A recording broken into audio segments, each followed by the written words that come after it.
Hi mga idol, sa ngayon nakapag-connect din tayo ngayon. Sa katagalan, may way din pala ito kung paano ito mag-connect. Wow! So mga nangaraw sa lahat, ito naman yung bagong unboxing natin at try natin yung Polos wireless microphone. So ngayon mga idol, ito yung first time ko pag-order ng mic, Polos wireless microphone ito. At hindi ko alam mga idol kung ano ba to, kung magumagana ito sa aking phone. At ngayon dito na natin malaman yung Polos wireless microphone, kung ano ba talaga ito. At ito na siya mga idol, naka-hard case pa siya. Yan, naka-complete set na siya. Ito yung aking adapter, type C yung akin. At ito na yung kanyang mic, ayan. At ito yung kanyang charger. Wow, para kung malubatan kayo, maka-charge ka agad. At ito na yung pangontra sa hangin, hindi ko to alam kung ano tawag dito. At ito yung kagandahan, may headset pa, hindi ko to alam kung saan ito nilalagay. Siyempre hindi mo pa uli yung kanyang manual, ito yung importante, yan. At ito naman yung case, yan, carbon loading. At siyempre ito na yung kabuuan niya, yan. Siyempre kaagad tinest ko na talaga dahil sobrang excited ako dito, pero ito yung nangyari na prank tayo. Hello na may test, check 1, 2, 3. Saan ko kung gumagana ba? Ito at ito yung kasama natin. Tanggalin ko muna.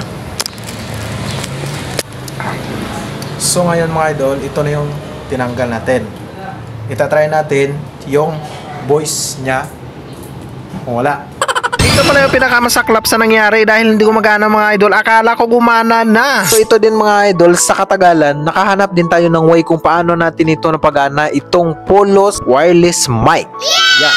Ay mga idol, sa ngayon nakapag-connect din tayo ngayon. Sa katagalan, may way din pala ito kung paano ito mag-connect. Wow! Kailangan lang talaga itong apps mga idol. Akala ko dahil sa description nila, walang apps, no need to on Bluetooth and apps yon.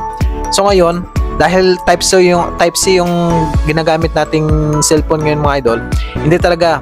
Kanina pa akong try tapos kung ano po yung na-on ko sa mga settings ko, hindi talaga gumagana. So ngayon gumagana, need lang ng apps mga idol.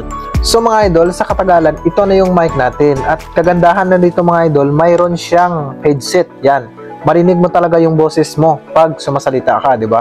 Wow, sobrang ganda. Tapos ito mga idol, yung quality ng mic natin, ito. Tapos try nating kunin yung kanyang adapter dito. Yan, kung ano yung kinaiba ng mic at saka adapter. Yan. Ito na mga idol, wala nang yung adapter, kasi yung adapter, ito na yung adapter niya mga idol. Yan, type C yung adapter natin mga idol. Yan. So ngayon, titignan natin kung ano yung kinaiba niya, di ba? Wow. So ngayon mga idol, maganda itong mic para sa akin. Pero yun lang, medyo mahirapan ka ditong mag-connect dahil need talaga itong apps. Tapos i-try natin ulit, lagyan nating mic. Nandyan na yung mic. Itatry natin kung ano yung kinaiba ng walang mic at saka may mic, diba? Kasi pag nagbablog tayo mga idol, ganito na yan. Tsaka ito yung ilaw mga idol, yan yung ilaw niya. Yan, ito yung kagandahan dito sa mic dahil makita mo talaga yung ilaw niya. Yan.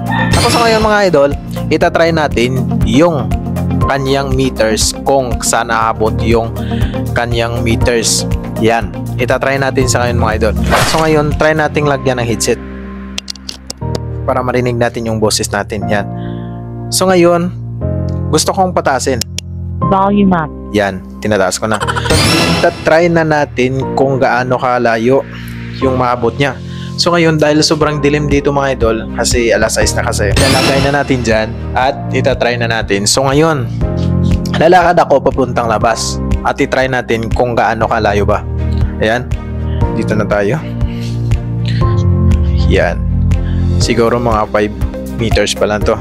Ayan, titignan natin, lalabas ako dito sa labas.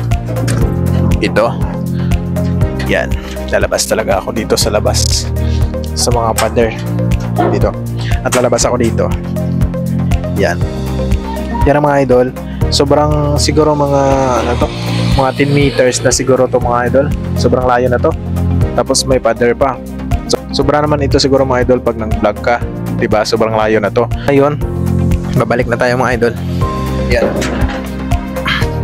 yan, dito na tayo sa labas dahil nahihiya ako, daming tao sa labas. Ayan. So ngayon, pabalik na tayo mga idol. At least sa ngayon, marinig na natin yung boses natin dahil may headset pa. Ito yung kakaiba dito sa Polos wireless microphone. Ito yung nakakaiba dito sa wireless Polos microphone. Dahil may headset, marinig mo talaga yung sinasalita mo kung ano. Yan. Okay na to mga idol. So please comment down below kung ano yung mga katanungan nyo about dito. para at least masagot natin. So thank you so much and bye-bye.